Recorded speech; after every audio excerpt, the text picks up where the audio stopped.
बहुत समय पहले की बात है। किसी जंगल में एक घमंडी लोमड़ी रहती थी। वह दिखने में बहुत ही सुंदर थी। उसको अपनी सुंदरता पर बहुत घमंड था। जंगल के सभी जानवर हर रोज उस लोमड़ी की सुंदरता को देखने के लिए आया करते थे। उसी जंगल में एक बंटी नाम का गधा रहता था। सभी उसको मूर्ख समझते थे, इसीलिए कोई भी उससे बात नहीं करता था, सिवाय उसके मित्र टीकू से। एक दिन बंटी गधा परेशान होकर अपने मित्र टीकू से कहता है, पता नहीं क्यों इस जंगल के सभी जानवर मुझे मूर्ख समझते हैं और कोई भी मुझसे बात नहीं करता सिवाय तुम्हारे। परंतु मैं मूर्ख नहीं हूँ। मैं तो अपने आप को बहुत बुद्धिमान समझता हूँ। तुम तो मुझे बहुत अच्छी तरह से जानते हो। बताओ टीकू, क्या मैं मूर्ख हूँ? नहीं नहीं बंटी, तुम तो बहुत बुद्धिमान हो। तुम मुझे हर रोज कहानियाँ सुनाते हो, फिर तुम मूर्ख कैसे हुए? तुम तो बहुत समझदार हो। तुम देखना, एक दिन ऐसा आएगा कि कोई भी तुम्हें इस जंगल में मूर्ख नहीं समझेगा। कुछ दिन बीत जाने के बाद जंगल के राजा शेर ने बंदर के हाथ एक सूचना भेजी, जिसे बंदर पढ़कर सभी को सुनाने लगता है। सभी जानवर गौर से सुने। हमारे जंगल में एक प्रतियोगिता होने वाली है, जिसमें बालू चाचा 2 प्रश्न पूछेंगे। जिसने भी इसका सही उत्तर दे दिया उसे 1 साल तक फ्री खाना मिलेगा।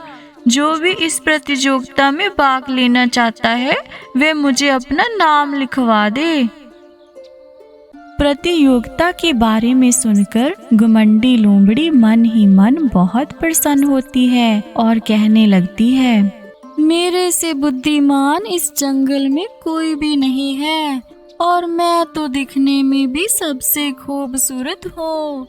इस प्रतियोगिता को तो मैं ही जीतूंगी और 1 साल तक फ्री खाना खाऊंगी। हा हा हा हा हा हा। दूसरी ओर टीकू बंटी को इस प्रतियोगिता में भाग लेने के लिए मनाने लगा। अरे बंटी मेरे दोस्त, तुम्हें इस प्रतियोगिता में भाग लेना चाहिए, क्योंकि तुम्हारे पास बहुत सारा ज्ञान है। जितनी कहानियाँ तुम मुझे हर रोज सुनाते हो, उतनी इस जंगल में किसी को भी नहीं आती। टीकू की इतनी बात सुनकर बंटी बोलने लगता है, अरे बाप रे, ये तुम कैसी बातें कर रहे हो टीकू? प्रतियोगिता जीतना कोई आसान काम नहीं है।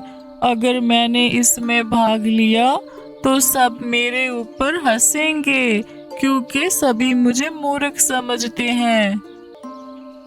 बस मुझे और कुछ नहीं सुनना। तुम इस कंपटीशन में पक्का जा रहे हो। मैं अभी तुम्हारा नाम बंदर को लिखवा कर आता हूँ।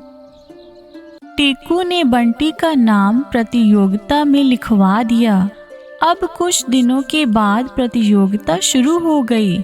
बालू चाचा ने सभी जानवरों से प्रश्न पूछने के लिए एक जगह इकट्ठा कर लिया और उनसे प्रश्न पूछने लगता है, आप सभी का इस प्रतियोगिता में स्वागत है। मैं 2 प्रश्न पूछूंगा। जो भी इसका सही उत्तर देगा उसे 1 साल तक फ्री खाना मिलेगा। तो मेरा पहला प्रश्न है, वह कौन सी चीज है जो मटके जैसी दिखती है, उसमें मीठा पानी होता है और हमेशा पेड़ पर लटकता रहता है? भालू चाचा का ये प्रश्न सुनकर सभी जानवर सोच में पड़ गए। किसी को कुछ भी समझ में नहीं आ रहा था कि इसका उत्तर क्या है।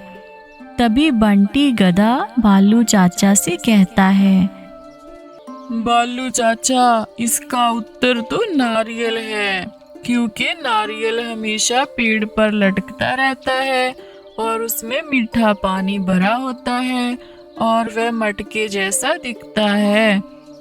वाह बंटी वाह, तुमने तो कमाल कर दिया। हाँ, इसका सही उत्तर नारियल ही है। अब मैं सभी से दूसरा प्रश्न पूछता हूँ। वह कौन सी चीज है जो काले रंग की दिखती है, परंतु वह सिर्फ उजाले में ही नजर आती है, अंधेरे में नहीं? यह प्रश्न सुनकर फिर से सभी जानवर सोच में पड़ जाते हैं और कोई भी इसका उत्तर नहीं दे पाता, परंतु बंटी गधा बोलने लगता है। बालू चाचा, इसका उत्तर तो परछाई होना चाहिए, क्योंकि परछाई कभी भी अंधेरे में दिखाई नहीं देती। हाँ बंटी, इसका उत्तर परछाई ही है। वाह भाई वाह, तुम तो बहुत बुद्धिमान हो बंटी। तुमने दोनों प्रश्नों का उत्तर सही दिया है। तुम इस प्रतियोगिता को जीत चुके हो, इसलिए तुम्हें 1 साल तक फ्री खाना मिलेगा। आज के बाद जंगल के सभी जानवर तुमसे ही ज्ञान प्राप्त करेंगे और तुम्हें कोई भी मूर्ख नहीं बुलाएगा।